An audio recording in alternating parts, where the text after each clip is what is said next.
Okay, we are live. Okay, hey, you guys, welcome to 90 Days of Greatness. This is week number 3, hangout number 3, and I'm doing it a day early. So just the other day, I got an email from my son, Ian. He's my oldest. He's 7, almost 8. I get this email from his teacher sharing with me that he was chosen as the student of the week for his school, and that his second grade only gets two students are represented for the entire school year. And he got chosen as one of the 2. And my heart was so happy and so proud. And what they do, it's top secret. He doesn't even know yet. And so they have chapel on Wednesdays, and then they have an early dismissal after chapel. And it's at chapel that they announce the student of the week. And so tomorrow afternoon, I'm not even going to tell him I'm going to go to chapel, of course, because I'm not going to miss that. And he's going to be announced there in front of the whole school as the student of the week, one of 2 from his class for the entire year. And so it has thrown off my entire week. Like our normal 90 Days of Greatness is tomorrow. I was going to do a State of the Unit address and all these other things that have been shoved to this day or to Thursday. And it's also the week I'm leaving for San Diego for leadership. And my in-laws are coming into town and just all the things. I won't even bore you with what's on my plate right now. And so we're just making it happen. And that's why I jumped in today to make sure this is recorded on time for you tomorrow, for those of you who do prefer to watch live and just want to stay consistent with our stuff. So here I am today. I just was in Facebook Live, going over our last 3 of the 6 systems that build strength and sustainability in your organization. So I just covered those because I wanted to just get those out of the way. So those are covered in Facebook Live. So today we can just jump to new consultant systems. So, and I actually really prefer a very neat, clean, tidy, beautiful desk and office space. That is not existing in my life right now, partly because we just moved, and no, I am not fully moved into my office or organized because I've got other priorities. And I read this quote once that freed me from having a clean desk. It's an Albert Einstein quote. It says, if a cluttered desk is a sign of a cluttered mind, of what then is what word does he use? An empty desk a sign of. And I'm like, okay. It gave me permission to have a cluttered desk because I have a full, abundant life, not an empty life. Okay, so I do not have the makeup level and outfit level that I prefer for these videos, but there are higher priorities than that today and this week. And so let's jump into new consultant systems. We spent a couple weeks on personal business systems and really hashing that out. The next big one, you guys, is new consultant systems. This is the system I've invested the most time, thought, money, energy, pondering, experimenting, and it's the one I change the most often. It is in constant flux. In fact, on my list of things to do when I get back from San Diego is to revamp a couple of postcards that I want to send. So I'll share them with you when I do send them because I don't have that all ironed out. So I will share that with you, but that's just an example that it's in constant flux. It's always evolving, changing. I'm tweaking it. I'm getting better. I'm improving it. I'm investing time and money and switching things up. And so just embrace that reality of our business, especially new consultant systems, is that things are just going to change. And just right when you get your welcome packet or your 12 steps where you want them to be, something's going to shift and you're going to have to update them. They're going to sell out of that prize you offered and you're going to have to pick another one. Something's going to change in the starter kit, which is going to change how you communicate in your new consultant systems. It's just a reality. So embrace that. I know some people don't adjust their systems because they know just something's going to change. So why change? Because it's going to change anyways. And then all of a sudden you're like, you're not up to date with how we communicate and how things roll and what's most effective. So I'm going to share a thought with you before I get into the more nitty-gritty details. And it's the fact that we will create in life what we expect. Okay, simple yet profound truth. We create in life what we expect. So the life that you're living, it's very much related to what you've expected to create, how you've expected to live. Isn't that fascinating? And your expectations are connected to your most predominant thoughts. So the thoughts that are repeated. And here's a stat for you: 90% of thoughts are repeated. So 90% of what you thought yesterday, you're going to think again today. And when you have a repeated thought, a thought that occurs over and over and over again, it like literally builds a highway in your brain. Like literally, it takes up mental real estate in your brain. It shapes your brain. A highway is formed. Connections are formed. And so then that impacts your brain, which then impacts your whole body and impacts your expectations and impacts your choices, which impacts your life. And so this is not I don't want to go into or make a hangout about your thought life, but I do want to talk about your expectations, because expectations, I think, are even more powerful than desires. Like if I asked you, do you desire to add 10 or more new unit members every month? My guess and my hope is it would be, yeah, like, yes, Leah, I want that. I desire that. Like I've wanted that forever. Yet, what are your expectations for that? Because desiring and wanting can actually be in direct opposition to what you're actually expecting. And it's the expectations that carry more weight. And so if there are no new consultant systems in place, or communications, or knowing what you're going to do with a new consultant, or how to coach her, or the skills and resources that you need to lead her, I would say you're not expecting to add new. And somewhere subconsciously are not even really wanting to add new, even though you do want to, but subconsciously not wanting to, because we don't know what the heck to do with her when she does come in. And there's fears associated to, like, how do we coach her? What if, do we have what it takes? And if there's those subconscious questions and subconscious expectations that we don't know what to do with her, that can often become the reality and trump our even strong desire to add 10 or more new. Okay? So you may be wanting to add 10, but how are your expectations aligning with that desire? So let's jump into new consultant systems. And let me start with the career survey, because that's really the first start of the new consultant system, is when you are adding someone to your team, whether at a meeting and you're closing her agreement, or doing coffee or lunch with her and closing her agreement, or at a party closing her agreement, or business debut, or on the phone. Doesn't matter where, you are in the process of her getting to a yes decision. And then she makes that yes decision.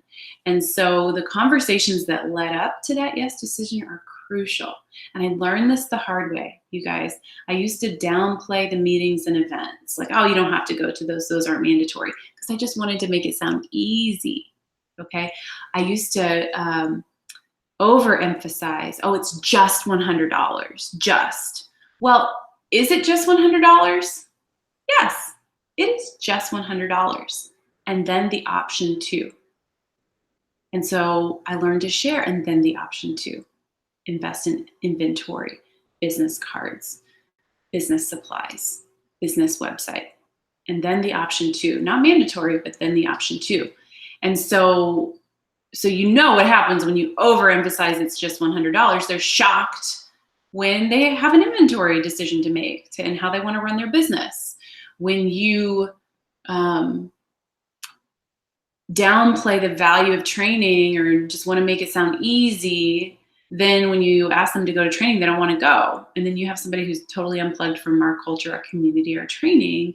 And that's a part of success in Mary Kay.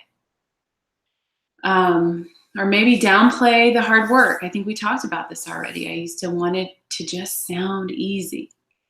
And now I want it to sound hard because I want women who are ready to do hard, who can do hard, who are up for the challenge. Okay, so our new consultant systems start with that sharing conversation. And we want what we're sharing before the yes and what we're sharing after the yes to be aligned and consistent. And I just learned that the hard way as a new consultant, but I did learn it and embraced the consistency and alignment with your conversation all the time. Okay. And then when she signs, the next step is for her to do a welcome orientation. And that's primarily where she's learning about how to get the ball rolling and also hearing about inventory options, because that's really her next decision, because her decision based on inventory choices leads her to many other decisions. And there's kind of two paths to take depending on somebody's inventory decision. And so back in the day, I did these all live. I had no video, no hotline, nothing. Like I said, the same words live to hundreds of people. Over the course of, it probably took me maybe a year and a half, possibly 2 years before I got my first, I had an audio that they called into this hotline. And then that changed into something else, which now changed into a YouTube video. But let me tell you, there was so much value in doing them live over and over and over and over and over and over again. Like I would often start yawning when I would do it. The thought of yawning is making me yawn. I would like make myself yawn because I had said the words so many times that I was literally boring myself because I just said it so many times. But the benefit of doing that and being forced to say it live over and over and over and over again is you truly master the words and the mindset and the overcoming objections and talking people through it. And the words, you master the words. And that was a great investment of time for me. And those were like 45-minute to an hour-long calls each. And we were adding, on average 15, 20, 30 new people every single month. So that's 20, on average, probably 20 hours I would invest in 1 month in just new consultant welcome orientations. That didn't even include the follow-up call and all of that. That was just the initial conversation. But looking back, of course, that investment of time has served me well because now I can talk about it fluidly, confidently, without feeling weird about it. I can just talk about it to people because I mastered those words. And so the words I'm talking about mastering are what is on my welcome orientation video right now. It is dated. It's not updated with Great Start. Still of value, but not fully updated with our new consultant systems, but still something that I feel like you can glean some ideas, some concepts from related to talking about inventory, the difference between debt and investment, the value of having products on hand. We want to be fluid, confident, comfortable with that verbiage. And so that video is either in our announcements, and if it's not, it's just on my website at lealaughlin.com. If you go to the new consultant page, click on the 12-step program, you can see that video along with a multitude of other videos that I have for new consultants. Not totally updated right now. It's on my long list of things to do, but still hopefully something of value for you. And so now it's recorded, like I said, and it goes through everything. And so that's their first step as they watch that video. And so you want to prime them and prepare them for that. Say, okay, so your next step is this video I'm going to have you watch. It kind of helps you to get the ball rolling and know what some next steps are. And it does go over inventory options.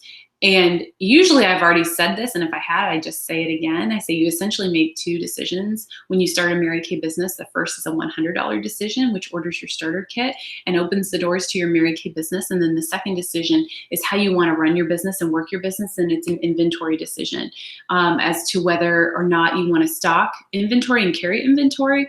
Some people get a lot, some people get a little, some people get none. And every range in between. It's a decision that you make. It is highly encouraged to have product on hand just for the obvious reasons of immediate gratification and customer service, and you save money on shipping and save time, but it's a decision that you'll make after you look at all the information. Okay, so that's what I'm saying to every new consultant, so that she's prepared for that information. You would never want somebody to watch a welcome orientation video or get information about inventory without that being said first, or some version of what I just shared. You're really setting yourself up for somebody who may not trust you if you just throw that at someone without priming them and preparing them for that. And then, so you want to share that. Oh, and some other verbiage I say is it will probably feel like, as you start your Mary Kay business, that you are drinking from a fire hose. It is just like a lot of information all at once. It's kind of overwhelming. And so if you feel overwhelmed, I just want you to know now, like, that is totally normal. And everybody feels like that. It's kind of like starting a new job. You know, you're uncertain. It feels weird and awkward. It can be overwhelming because you don't know what you're doing. But then eventually you learn to do it. You learn the ropes. And so same with Mary Kay. So I just want you to know, if tonight you're watching this and you're freaking out, that's normal. Like, you want to normalize that feeling for her. So when she does have that feeling, which 99% of people do, she will remember that you told her that's normal. And that helps some of the, just normalizing the fear helps the fear lose its grip. So you want to normalize that feeling she's going to have. And you want to say that before she watches the welcome orientation video. And so, so that's really her next step. And then for you to talk to her within 24 to 48 hours or less. For every day that goes by that you do not talk to a new consultant about her next steps in inventory decision, you can just shave $600 wholesale off her order, and just shave like 2 levels of excitement off of her excitement thermometer.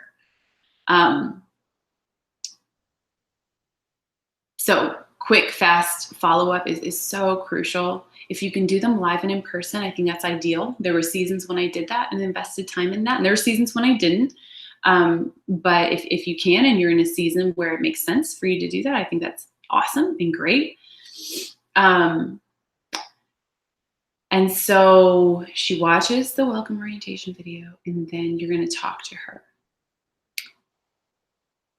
Also, a welcome email goes out too. That's just a standard email. That's something my assistant sends out, that is agreements come through. She just sends that out. She has a whole checklist of things that she does. She sends the email. She adds that person's contact information to my Gmail contacts, which syncs with my phone. So I've got her contact information there. She looks her up on Facebook and pulls a headshot so we can use it for the newsletter.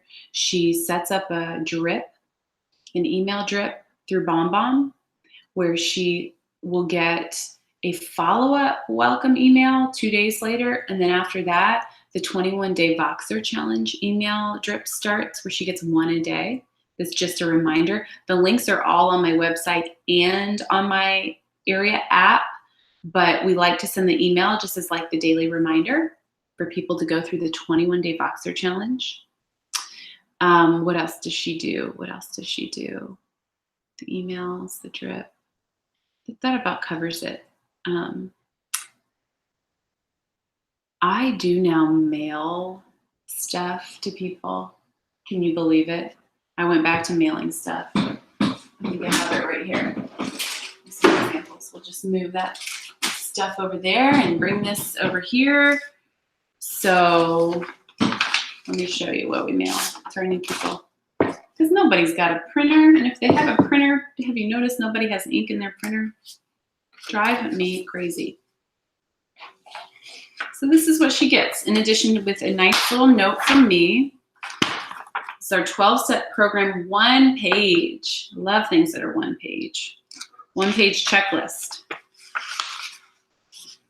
She gets the business power plan. This is crucial to her inventory decision. Business power plan. She gets the 36 and 36 challenge. You know, people don't do this because they don't have a printer and ink. And they can't print it. So I want her to do the challenge. So she's got the paper printed in color. Love color printing. Nice thick paper. Love that. And then she's got success is personal use.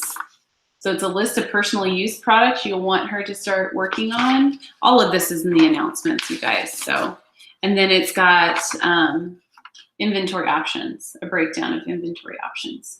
So she gets, those are just things I want her to have a hard copy of. I want her to see it in color. I want her to have a paper that she can put ink to. And so we just mail them. It's been years since I've mailed things, so that's kind of a new thing. So that goes out right away. And then we have our conversation.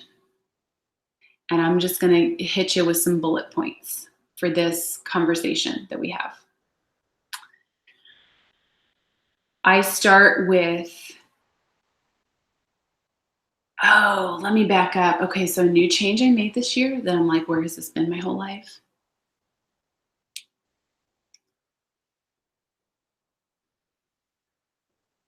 Is beat the box. Do you guys do beat the box? Oh my goodness, I love beat the box.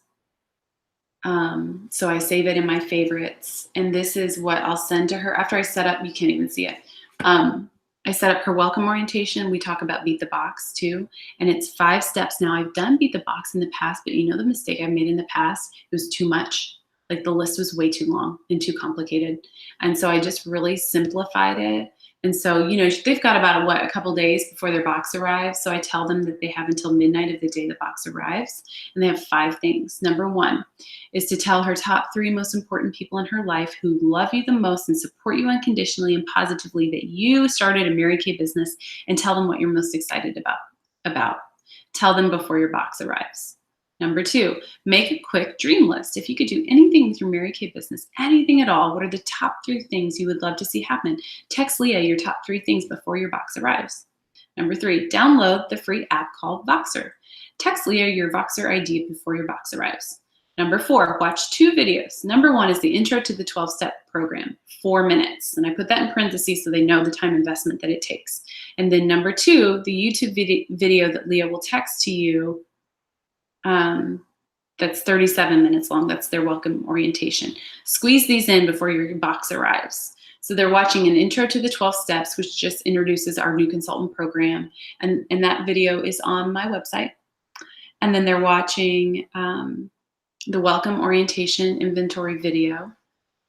And then number 5 is to fill out the business power plan. Now I mailed it to them, but they probably haven't gotten it. So I send them a screenshot and also the Dropbox link with the file. And it's on my website for them to print so they can find it in multiple places. Fill out the business power plan and text Leah your total points before your box arrives. Also set up a time to chat with Leah. Let's try to get it in before your box arrives. So if we don't get the call in, I mean, that's the goal, but I don't penalize them if we don't. Like if they walk through these steps and maybe their kid arrives a day before they're done, I don't get legalistic with that, and they get a cute pair of earrings for doing that. So I love Beat the Box because it just gives them these 5 simple, direct, straightforward things I want them thinking, their dream list, talking to their most important people, watching the videos, talking to me. Like if they've done all those things, by the time their kid arrives or around that time, I'm like, this is awesome. She's off to a good start. So then you have your welcome orientation conversation. And I set up, the very first thing I do is I set up communication expectations. And this is just like a thing for me. I don't know. I think it's like my own little pet peeve that I just like, I don't know. It's like a thing that I'm like, just talk to me. Okay. Like, just talk to me. I don't care if you're telling me you want to light your starter kit on fire and back over it with your car. I'm fine with that. Like, do you want to do that? Great. Do that. Just tell me. That's all you have to do. Just tell me. We can still be friends. I'll even send you a Christmas card. Just tell me that you're running over your starter kit with your car and lighting it on fire. That's fine. And so I'm like a big stickler on communication. It's my pet peeve when people hide. I don't like hide and go seek. And so I want to set it up on the front end, and I just tell them, I'm like, you know, something I value more than I'll ever value what you do or do not do in Mary Kay is I value just a friendship and a relationship and communication with you, regardless of what you want out of your Mary Kay business. And so then I say, if you want to like light your starter kit on fire tomorrow and back over it with your car, I'm totally fine with that. Like, it's all good. And they kind of laugh and I kind of laugh. I'm like, it's all good. You can tell me, like, we can still be friends. I just so value two-way communication and back and forth communication and relationships and friendships that I want you to know you can always like tell me and you can just shoot me straight, and I'll do the same for you. And also I will always respond to email, text, phone calls, Voxers in a timely manner, and just want to ask that you would do the same for me, just so we can stay in communication. Okay, so boom, set those expectations up on the front end. It will save you a lot of frustration. And I just think you teach people how to treat you. And so when those expectations are set up, people hear that and they're like, okay, I know how she rolls. She's going to shoot me straight. I can do the same for her. And it just overcomes a lot of communication frustrations that you can have down the road. All right. So then we talk about training opportunities. So communication expectations, and actually then I sort of like intro and talk about the 12-step program next, which very naturally leads into training opportunities. And so the 12-step program, that was something I created years ago, where I just took a big welcome packet and broke it down into 12 individual steps. So I don't have a welcome packet, although I kind of do. It's the 12-step program. So it's just a different formatted version of the welcome packet. And my welcome packet is kind of now the one-page checklist that I showed you in here of the 12-step program. And so I like it. Not everybody does. I like it and use it, and I'm happy with it. But maybe I'll go back to a welcome packet someday. I don't know. Remember, things are always changing and evolving in this category, especially. And so whether you use a welcome packet or a one-page checklist or 12 steps, doesn't matter. That format doesn't matter. The more important thing is that you just have those resources available and communicate them in a style and in a format that you resonate with. That's all that matters. And it is far better for you to come up with your own 12 steps than to use mine. Sure, you can learn from mine and learn from other people, but for you to really own your new consultant systems, you're going to be more excited about it. Everybody has their own style they like to communicate with.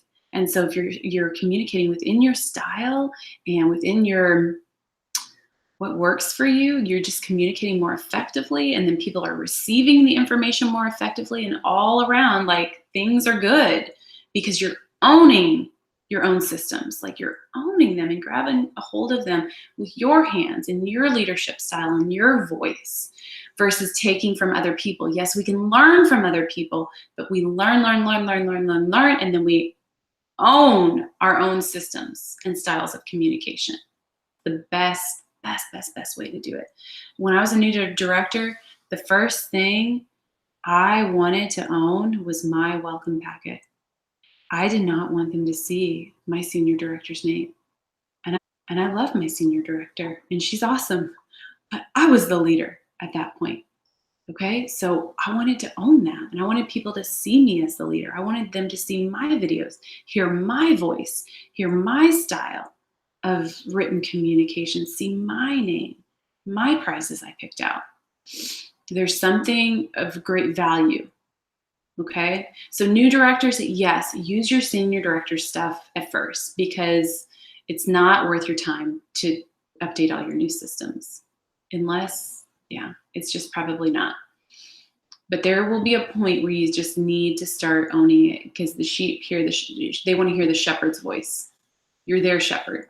And so if they're always watching so-and-so and who's who and her stuff and her website and her stuff, like that diminishes you as a leader to her. And you want to be like her leader, okay? So we talk about the 12-step program, and I want them to just understand that it's 12 steps that get them off to a good start, and that they can take it at their own pace. And if they ever don't know what to do next, just go back to the 12-step program. And so a lot of my follow-up with new consultants is like, hey, what step are you on? What questions do you have? I'm checking in about their 12 steps to keep them checking those off the list. We talk about training opportunities. So I spend a little bit of time talking about Voxer and the 21-day Voxer challenge. I talk about the workshop and them getting plugged into that. And then I talk about Pink Boot Camp, which is my new consultant training. So you want to get them plugged in. One of the highest value gifts that I give a new consultant is $100 in free product of her choice when she attends the meeting 8 weeks in a row consistently and consecutively. Although, you know, I don't get legalistic about that either, but that would be the expectation. So it's the highest value because when you can get people plugged in, there's just, I mean, there's magic when that happens, when they feel plugged in and a part of the community. So you put money where you want to see results. It's the highest value Start Consultant price that I have.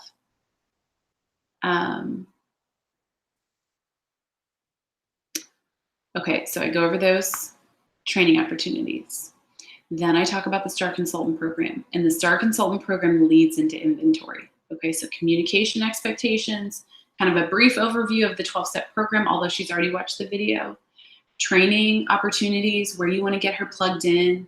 And I'll ask her, like, do Mondays typically work for you? If that's your meeting night, do Mondays typically work for you? If not, can they work for you? Can you come this Monday? You want to get her booked to a meeting that week. Get her plugged in. Get your hands on her. Get a pin on her shirt. Get a picture of her for the newsletter. You want to get her plugged in. And then, okay, so then I go to the Start Consultant program and I do a brief, I'm talking brief overview of how this is how the company recognizes consultants. It gives you a fun path to run on. Every quarter we do a star outing and it's super fun. This quarter we're actually doing a dinner and diamonds at our meeting or after career conference, and all of our star consultants get dinner. And then we do a jewelry giveaway where we start with a stars and we build up to the number one star, we start with the number one star and she gets to come up and pick a piece of jewelry and she gets to go first and all the other stars get to pick. It's going to be super fun. So whatever your star outing is for that quarter, you're romancing that. You guys, people have come in as stars in my unit because they want to go do this or that with the unit for our star outing. And so that's powerful. People want experiences and they want these special perks that come along with their choices and their success. And so star outings can be a powerful motivation for her to invest in her business at that level.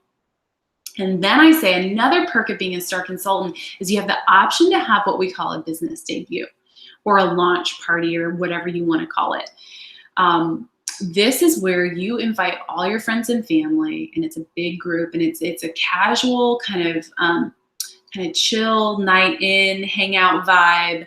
We usually sit in a semicircle around the living room and people just come and hang out. It's like a girls' night in, and it's just about pampering and supporting you. And then we have you display the product that you have on hand because people can shop with you that night. And it's really powerful for them to see like your dining room table or coffee table filled with Mary Kay products. And this gets you your first round of sales and customers and your first round of bookings. It like launches your business. And I actually come and support you with it. So it's great training for you because you get to see me walk through all the products and share about our business with people, and it helps to prepare you to do that on your own. And so this is an option for people with inventory on hand, because there's kind of no point in having this big business debut if you have no product to debut at your business debut. And so another option is to just start booking smaller parties with friends and family. Okay, so you're romancing the STAR program with the option to do a business debut. And pretty much for all of my directorship and national sales directorship, I have done debuts for STAR consultants only. There was a season as a newer director where I just did them for anyone and everyone. There was some value in that because I just wanted to be in front of people. So I'm like, put me in front of your people. I'll do whatever it takes. Just put me in front of your people. And then I grew to a unit size level where that I no longer had the capacity of time for that, and wanted to invest my time and energy into people who were invested into the business, and made a decision that debuts were for STAR consultants. Did I make exceptions of that over the years? Sure. Yeah. I'm not legalistic about many things. And so exceptions are fine with me. If you see somebody who, yeah, There are appropriate exceptions to make for that, but pretty much rule of thumb was I would invest that time in somebody who's invested in the business. And we'd really use that as a perk, a privilege for someone who is willing to make an investment, that I would come and support them in a business debut. And so here's something I hear a lot is people talking about a debut before somebody's even decided to order a starter kit. And I don't know, like, I wouldn't do that. I really wouldn't do that. There are conversations that need to be had before the debut conversation. And there's information she needs before that. You are just setting yourself up to overcommit your time to someone who may have zero commitment, drive, willingness to invest at all. Okay, so we want to save that conversation for later and not overpromise something that maybe is just not even an appropriate start for her. And here's another thing. Business debuts aren't for everyone. Sometimes I just prefer somebody to start booking a power start and not wait for their debut or plan their debut. Like, just start booking a power start this week. So you want to be discerning in what there are different ways to start different people. And the business debut isn't always the answer, even if she is a star consultant.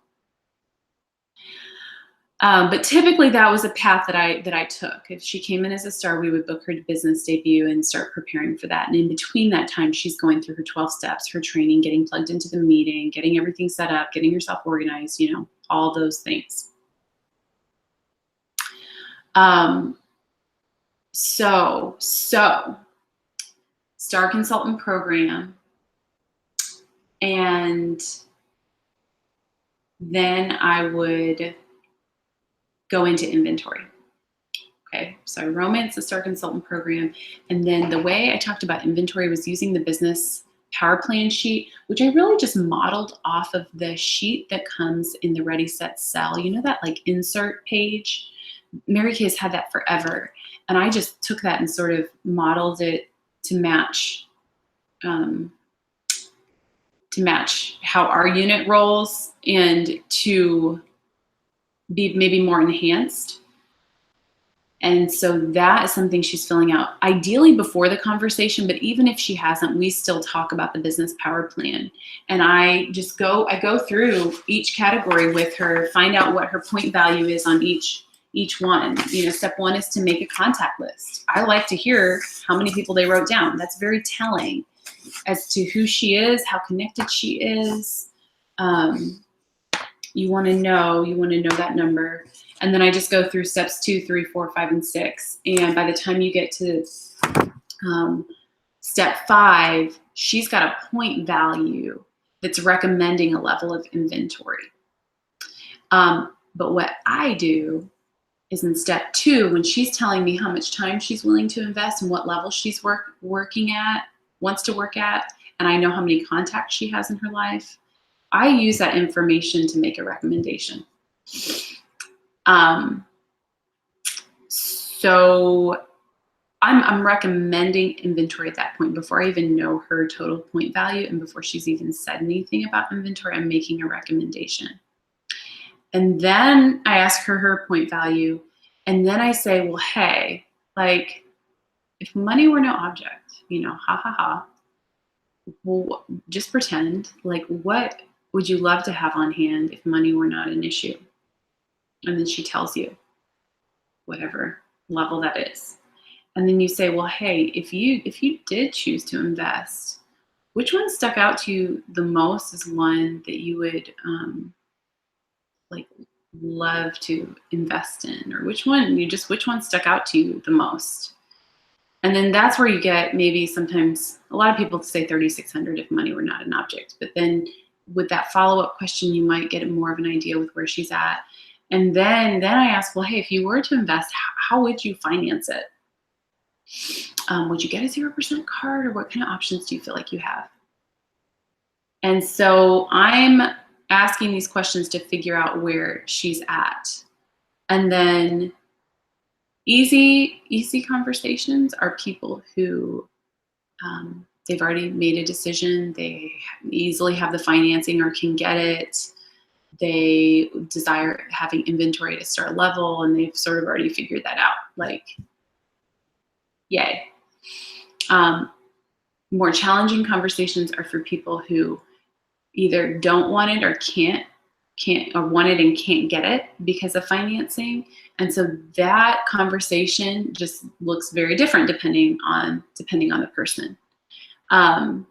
So at this point, if she's maybe not quite getting inventory or not seeing the value in it or asking a few questions, having some hesitation, you want to spend some time overcoming her objections. And I don't even like that term, overcoming her objections. You want to take some time exploring her options and maybe offering new thoughts for her to possibly consider inventory. If she's not at a place where she's ready to make a yes decision.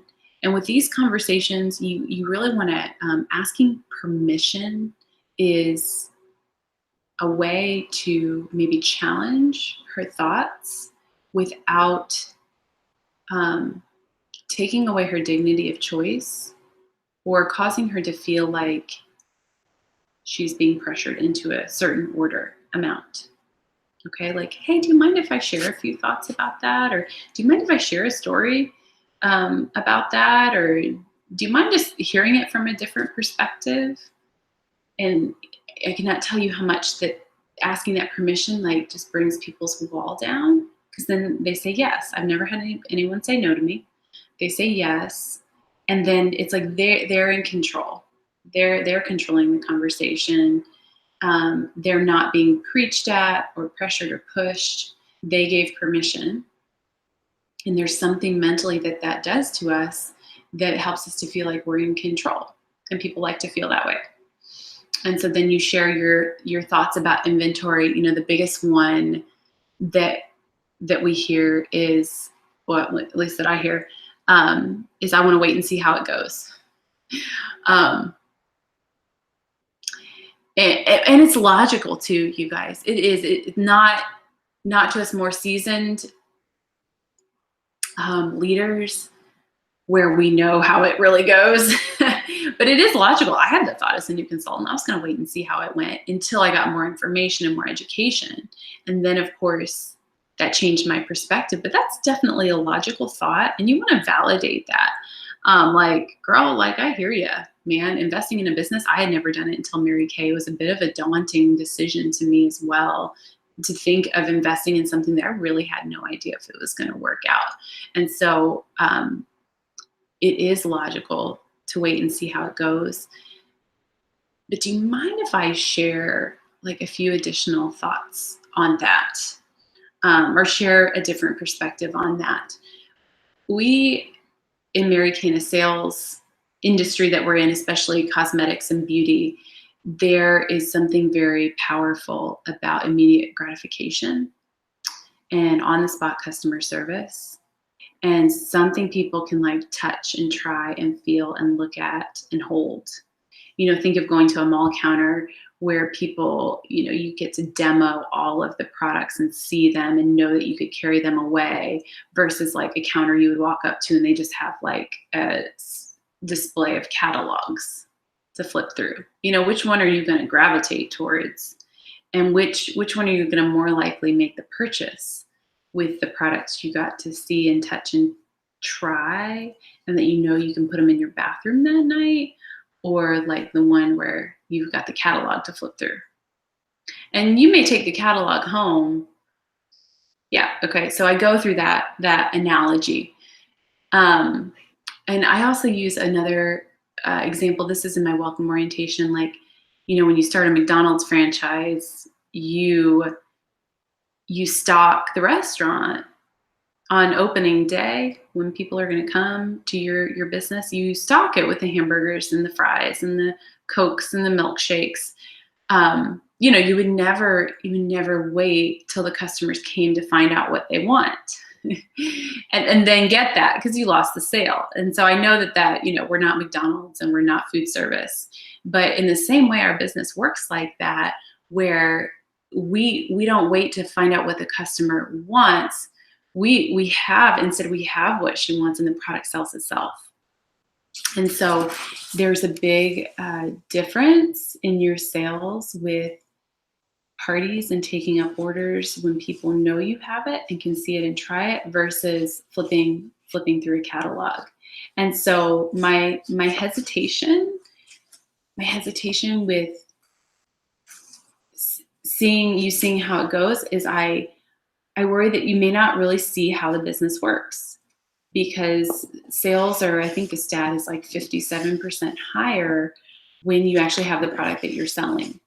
And so I know it's a scary decision, but I would rather you just be scared than scared and frustrated because you don't have the product that you're selling, and all of the challenges that could come along with that. Now, don't hear me say that you can't be successful in Mary Kay unless you invest in inventory and have product on hand. I am not saying that. I could go through a whole list of names of people who didn't start with inventory, but ended up being successful with their business. But it is night and day with your initial sales and establishing the loyalty of your initial customer base. You do experience more success when you have the product that you're selling, and you invest less time and money in making that happen. Okay, so that is just an example of how I would literally talk to a new consultant about it, and notice like just a soft voice, kind of a slow pace, a soft pace, pausing as you just walk through those thoughts with her. And so not a strong, loud voice, not a harsh tone in your voice, just a soft voice as you're sharing these thoughts and ideas, as if you would share with a girlfriend. Okay, so then you just explore it with her, you guys, and you really want to come curious and come ready to explore. Not with fear or desperation, because people sense that. You can't lead people that you need. And so you don't want people to sense that about you, and you want to come open-handed and curious and exploring with her, because ultimately it's her decision. And she's got to feel that you're giving her the dignity of choice, the choice to say yes or no. And we've got to come open-handed like that, yet not back down from sharing how the business works and how it's better when you have inventory. And we want you to get off to a great start. And inventory is one way to do that. Another thing I share is the 90% product buyback guarantee. We want to be upfront about that. I think that's a wonderful option that Mary Kay gives people, even though we hate to see when it happens. It's still something we can be proud of that Mary Kay offers to people, so that they're not in a financial bind if they choose that this business is not for them. And so I always shared with people that was my green light. That was my green light. When I was considering inventory, I was hesitant. I was not in what you would call a stable financial situation at that point in my life. I didn't even know if I wanted to stick with it. I kind of in the back of my mind figured it probably wouldn't work out. Remember, one of my 3 main reasons for getting started was to prove that it didn't work.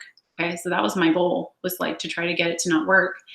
And so very hesitant to invest in inventory. But when I heard about the 90% product buyback guarantee, that was my green light to go ahead and make the investment, because I knew that I had a safety net to catch me if I fell, or to catch me if it didn't work out. And I knew that if I wanted to try this, I wanted to give it the best start that I could. And I knew and I understood, and it made sense to me that part of giving this business the best start that I could was having the product to sell. I knew that would impact my success and my sales. And I knew I had a safety net to catch me in case it didn't work out. And so that's how I share about the 90% product buyback guarantee, which can give a lot of people security in making their inventory decision. All right, so I'm just going through a couple of examples that if the welcome orientation doesn't go pretty and clean and people know what they're going to do and carry on with that decision, then you can pivot and have exploring, open, curious conversations. Hi, Ian. This is my 7-year-old Ian. He's in 2nd grade. He's 7. He's almost 8. He's going to turn 8 on February 3rd. We're going to have a party for him. So what's up, buddy? Nothing. Okay. He just got home from school. He's backing away slowly. I'll be done in just a minute, okay? That's the student of the week. He'll find out tomorrow. I'm so excited. Okay, so that is the welcome orientation conversation. Okay, so let's tie a bow on this. After you explore and overcome objections and just see where she's at with her inventory decision, regardless of what she says. I don't care what she says. You're going to talk to her the next day. I don't care what she says. And I actually do set this up on the front end. This is something I forgot to share, that after I share communication expectations, I say, and hey, when we're done today, I always like to follow up the next day. It's always inevitable that we'll hang up the phone today and then you'll think of like 10 questions you didn't think to ask. And I always like to make sure you're getting the information that you need. So I just want to follow up, even if it's for 5 minutes tomorrow. So when we're done today, let's set up a time to follow up for a few minutes tomorrow. So I set that expectation up on the front end. So then when we're wrapping it up, I say, okay, well, let's follow up tomorrow. And I try to either help people identify their next 3 steps or ask them to. And I don't know, that's just intuition and discernment. Sometimes there's people who, like at that point, they kind of need 3 next steps from you.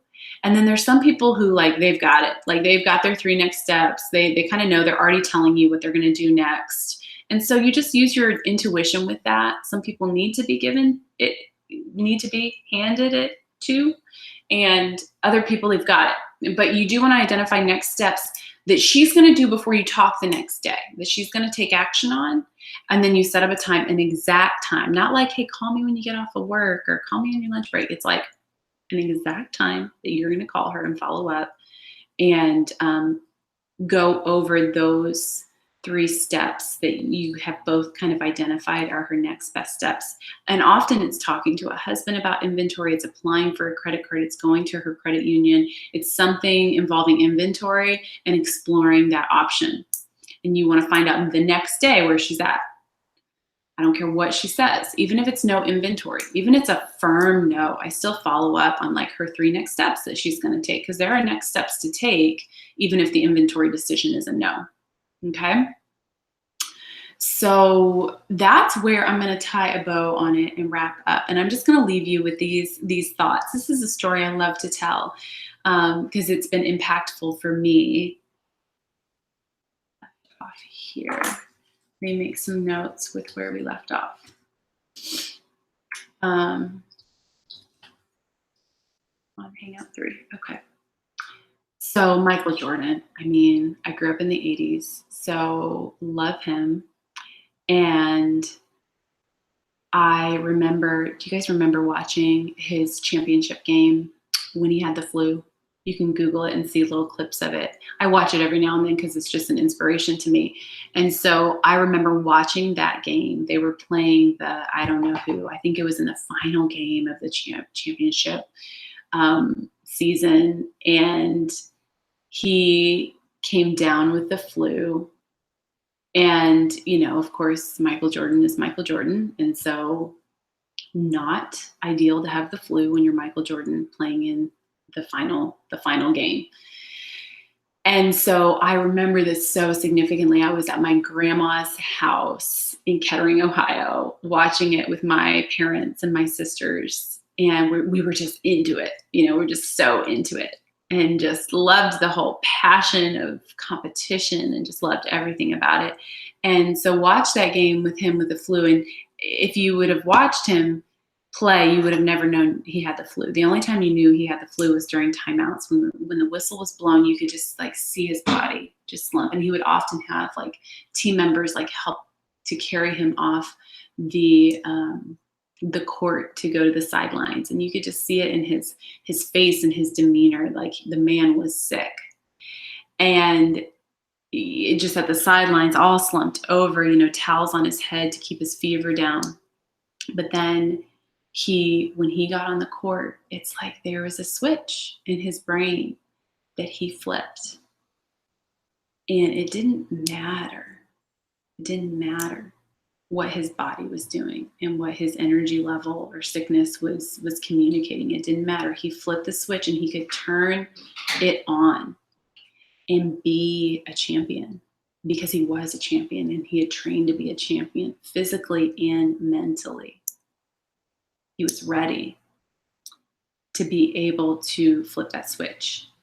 And so I believe we all have that switch. I believe we all have that switch.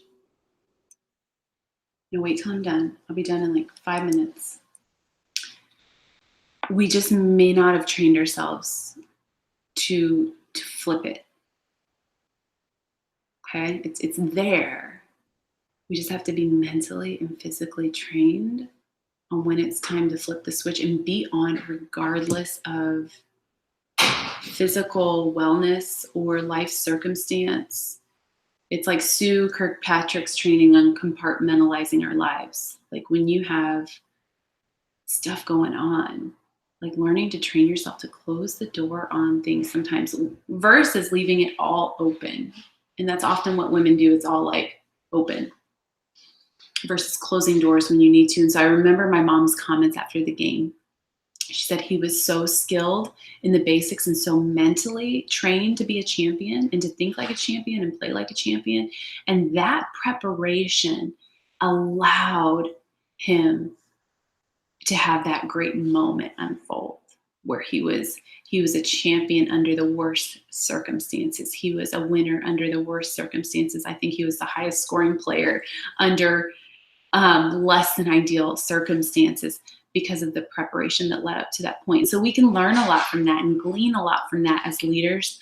We're not in the athletic arena, but it's more related to your mental preparation and training and developing yourself and doing hard things and pushing yourself beyond what you feel like you're capable of doing and being willing to do the scary. It helps you find that switch in your brain that under less than ideal circumstances, you can flip the switch and be on and still operate effectively and successfully. And then also the preparation as a leader. And so that's in these new consultant systems. We lay down the preparation so that we're prepared for the 10 new. We're expecting the 10 new. Our actions are aligned with our expectations.